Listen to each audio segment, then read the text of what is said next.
said 6 ounces.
Desværre også igen i sidste uge, da jeg også mødtes med den finske forsvarsminister i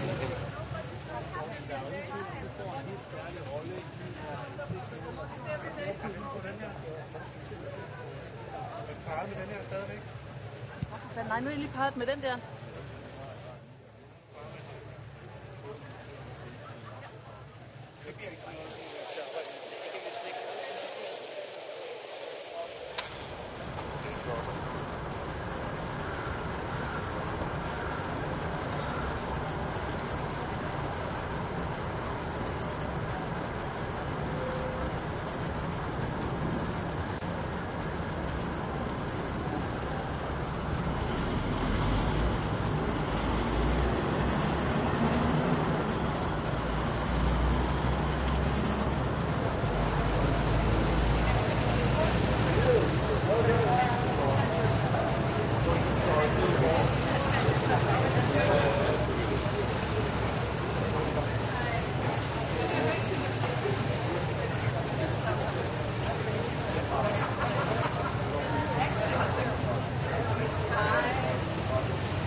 Yes,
Jeg siger unge mand igen.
Thank you very much.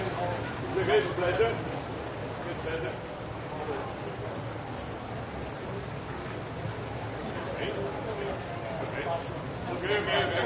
Okay.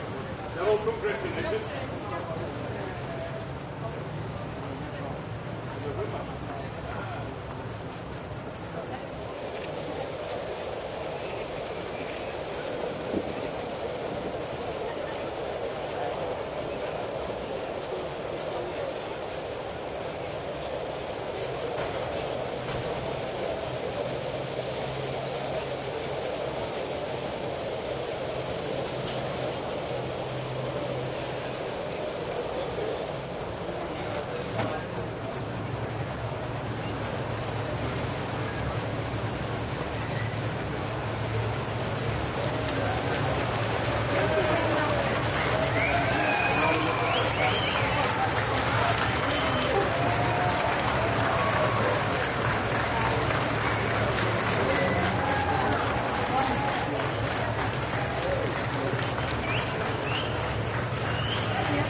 Well, both of us. Yeah, both of us.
la Reine, Vos Excellences, Messieurs, dames les ministres, Messieurs, dames, chers invités, soyez tous les bienvenus ici à Aarhus. Your Majesties, the King and the Queen, Your Excellencies, Ministers, ladies and gentlemen, dear guests, welcome to Aarhus.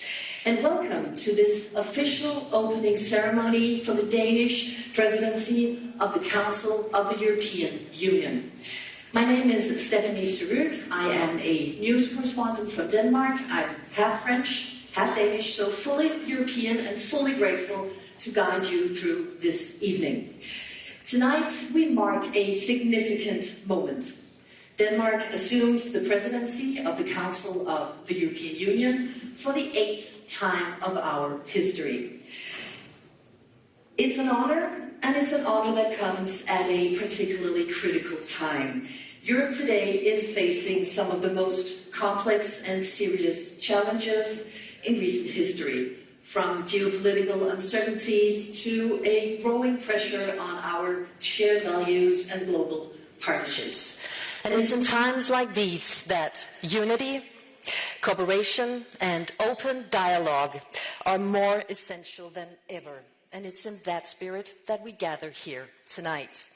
And what better place to begin this new chapter than right here in the city of smiles. Yes, that is what we Danes call the city of Aarhus, the city of smiles, and for a good reason. Tonight we are having the honor of being inside of this beautiful Aarhus City Hall, designed by the world-renowned Danish architect Arne Jacobsen. It's a true architectural gem, right here in the heart of a city that is known for, yes, its smiles, but also its energy, its optimism, and its European spirit. In fact, just outside this building, a European street festival is taking place. So if you happen to hear some loud cheers during this evening, don't worry, it's a party, and it's ours. And now, ladies and gentlemen, it's my great honor to invite the Prime Minister of Denmark to the stage. Please welcome Ms. Mette Frederiksen.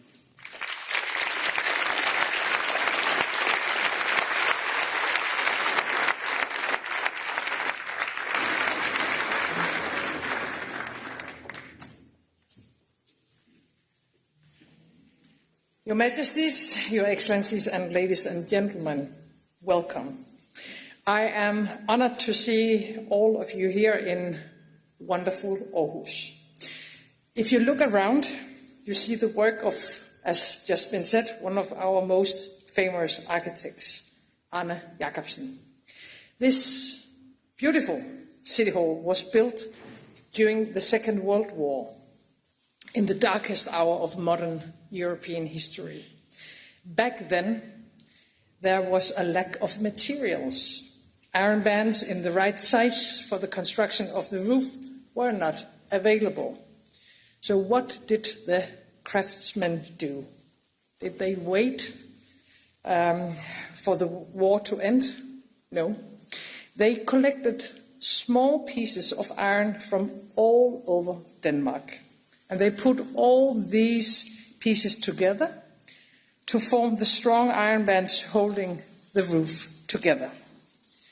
Even in the most difficult times, we can build something great and beautiful. But only if we join forces and put together all the small pieces. Right now, Europe is facing the greatest challenges since the 1940s. Russia's brutal war against Ukraine, democratic elections targeted by foreign powers, pressure on Europe's external borders for migration, global economic uncertainty. Today, it is clear peace and stability on our continent cannot be taken for granted. The world order that we built together is trembling, and our security and our way of living is under pressure. The past 6 months have shown that Greenland and Denmark can rely on European family and friends when the storm hits us. The unity of Europe is real, and Europe can be strong when need is. Ladies and gentlemen, you represent decision makers, companies, unions, youth associations, and the press. To address the challenges Europe faces, all at the same time, we need every one of you, not only to defend the interest of your stakeholders, but to take on responsibility and to join efforts to build a stronger Europe. Dear Ursula and dear Antonio, all construction projects need architects with visions. And we are lucky to have you in the forefront, drawing up the way forward. And during our presidency, Denmark is ready to support both of you. First of all, we need to pave the way for a much stronger European defense. Russia has converted into a war economy, and I see no signs that Putin's imperial dreams stop with Ukraine. If we as Europeans, if we are not willing to defend ourselves, then what is Europe? It was a grave mistake to cash in the peace dividend. A big mistake. For too long we spent too little, and we must never repeat that again. We have to rearm ourselves. We have to scale up our defense industry. We have to break down barriers and obstacles in our way. And as presidency, we will push for common ground on how to get there. Europe must be able to defend ourselves no later than 2030. And here we need to look to our Ukrainian friends. Dear Volodymyr, right now, European security rests far too much on the shoulders of your brave countrymen and women. You are fighting for your own country, and you are fighting for the rest of Europe. We cannot and we will not lay you down. We must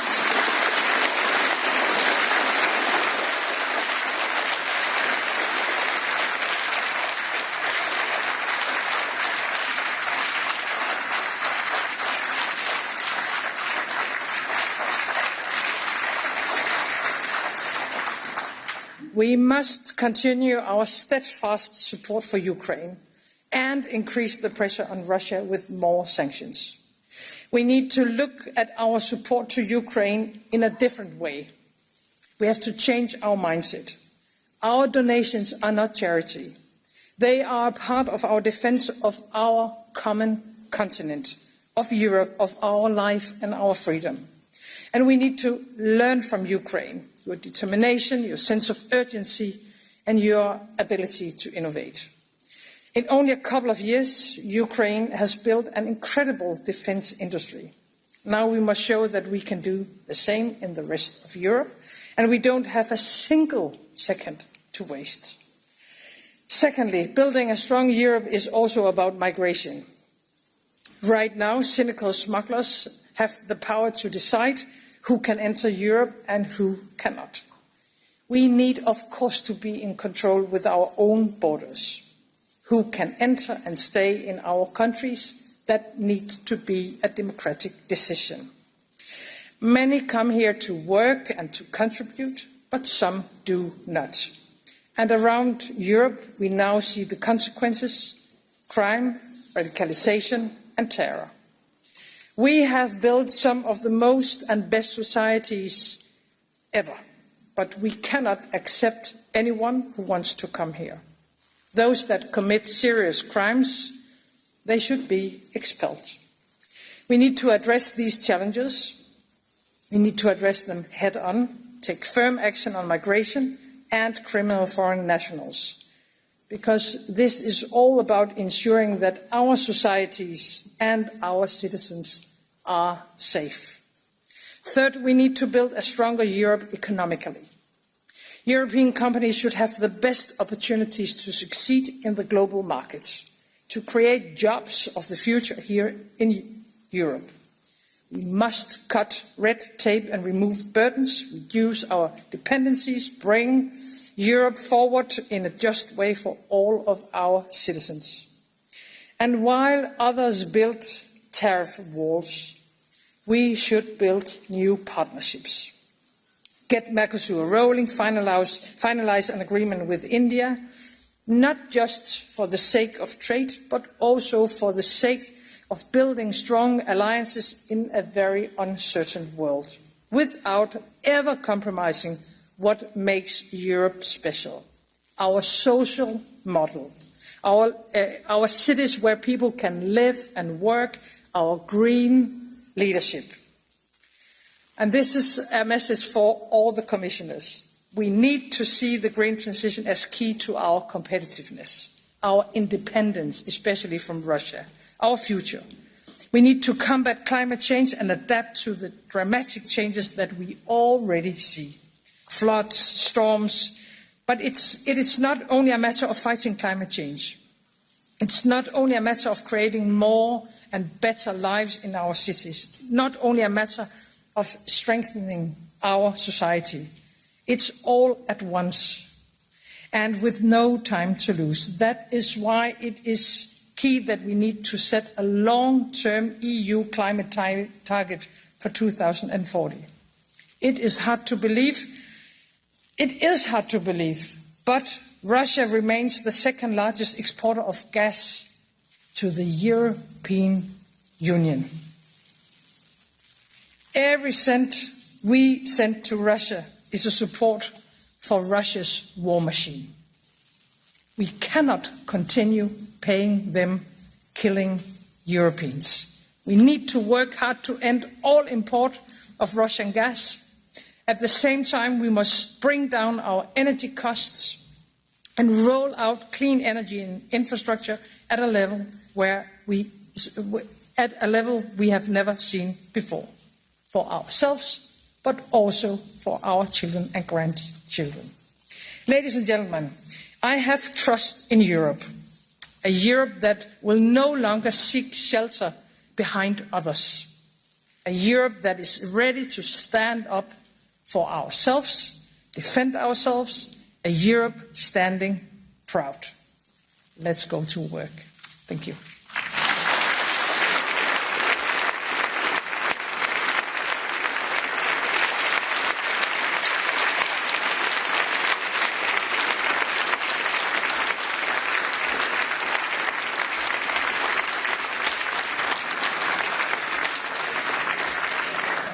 Thank you so much, Madam Prime Minister, for those inspiring words. And now it's my pleasure to invite the President of the European Council to deliver his remarks. Please welcome Mr. Antonio Costa to the stage.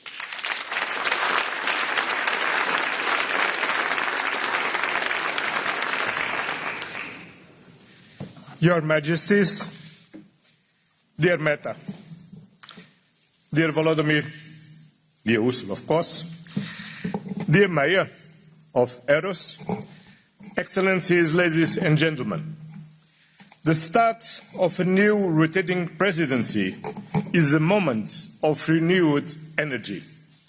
Rotating presidencies play an essential role in ensuring national ownership of the European Union. They serve an excellent reminder that our Union is composed of 27 distinct national sensitivities, cultures and interests. The motto of the Danish presidency is a strong Europe in a changing world. Under your leadership, dear Meta, I am confident that we will continue to make Europe more secure, more competitive, the two main priorities of the Danish presidency. Let me begin with security, because without it, all other ambitions falter. A secure Europe is not a slogan, it is a duty to protect our citizens, uphold our values and defend our future. NATO is indispensable. At the same time, the European Union is assuming greater responsibility in building a common European defense system that deters aggressions. That is why we are working hard to achieve defense readiness by 2030, boosting our capabilities, investing better collectively, more rationally and efficiently, combining different financial tools. Denmark is a leader of European security, and it is setting an example in its steadfast support to Ukraine, militarily and financially, on reconstruction and boosting the Ukrainian defense industry with direct procurement under the so-called, but very purpose-called, Danish model. Together, we will continue to stand firmly by Ukraine with long-term support and a clear path to the European Union membership. Because enlargement is not a bureaucratic process. It is a strategic investment in peace, stability, and our shared European future. In fact, it is the European